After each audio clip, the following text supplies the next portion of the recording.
Curtain. Marguerite and Armand dance to the music of Liszt. The plot is vapid, a tragedy in the high French style. So, what is it all about? Margot is way too old to dance the part, but she looks delightful. Slender, young, beautiful. She is dazzling. She is coy. She is sad and broken. Rudolph is splendid, arrogant, handsome, passionate, tender.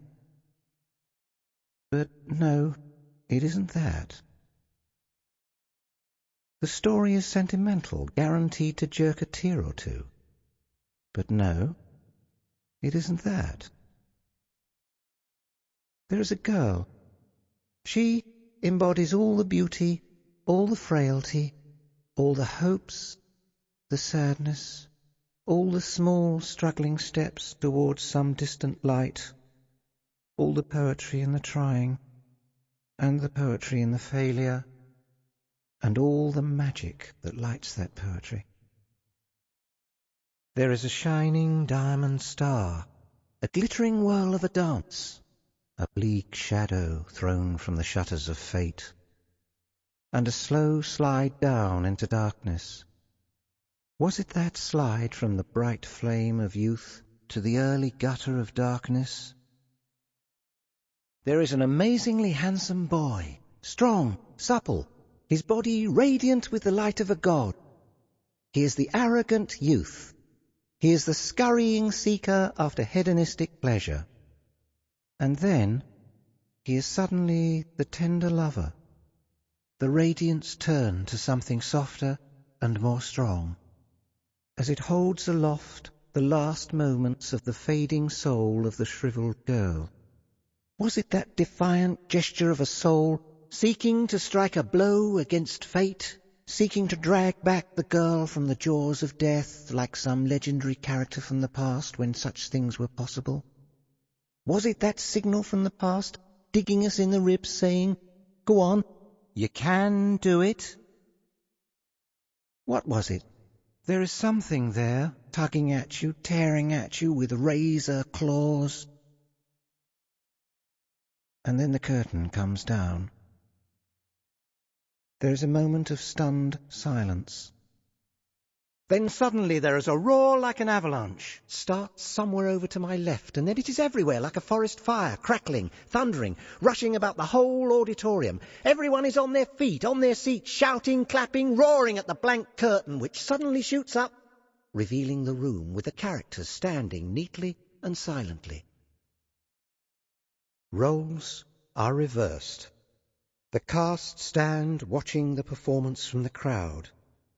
The audience is screaming at the top of their voices. Great showers of flowers come down from the boxes onto the stage.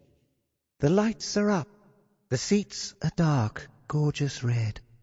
The colours glow throughout the theatre, and the audience is in an ecstasy of exaltation.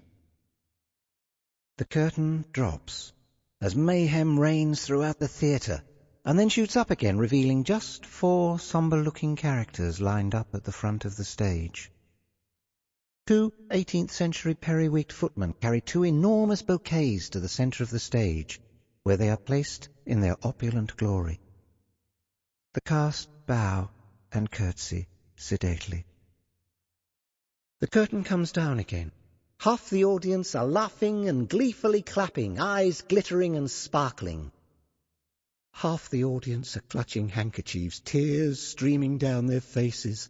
Some are visibly choking with emotion, and the roar of adulation ebbs and flows over us as they sob freely and copiously in an amazing emotional release. The curtain parts again, onto an empty stage. Count to 3, 4, even 5. And then Rudolph prances on, one arm flung wide, the fingers bent slightly down, one hand across his chest. He looks utterly radiant and godlike. From the boxes above him, half a truckload of flowers cascade down like an amazing coloured waterfall. From the stalls, flowers. carnations, roses, lilies. They all burst onto the stage till you can't see a single board.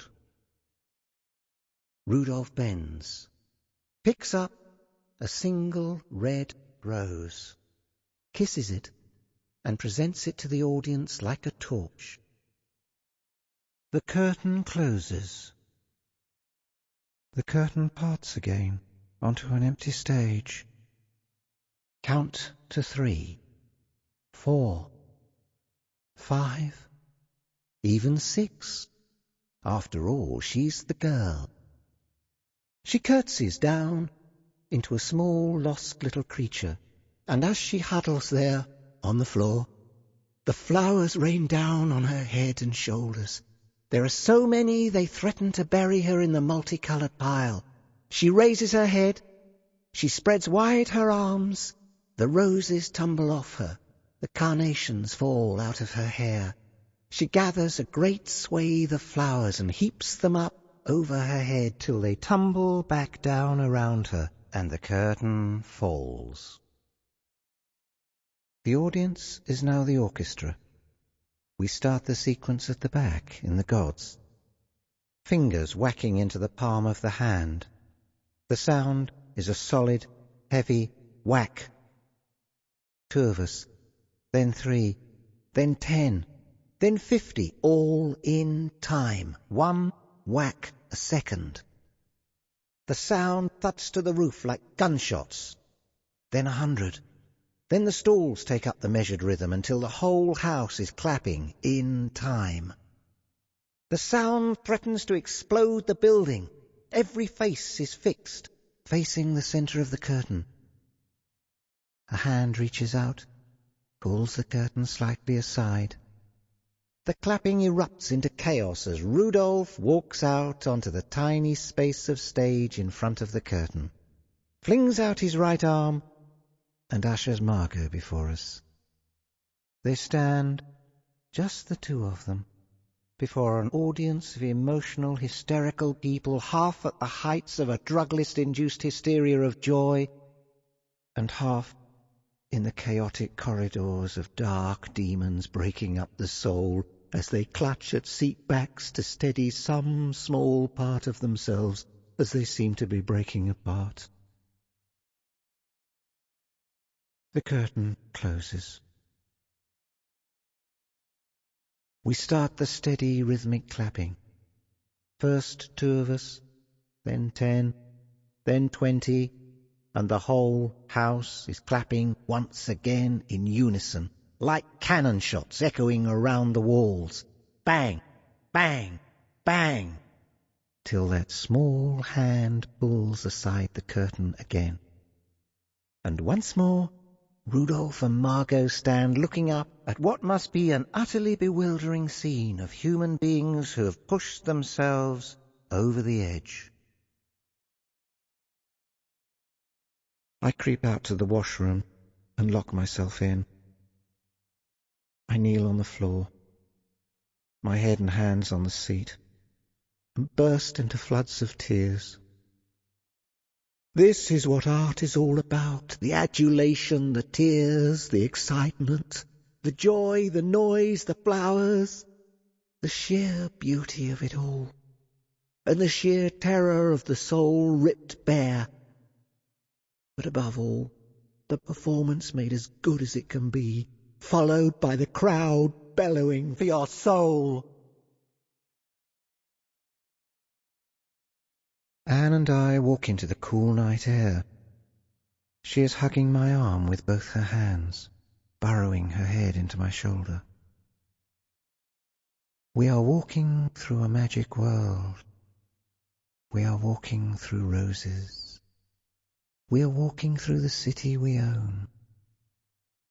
The sky rains down bright street lights.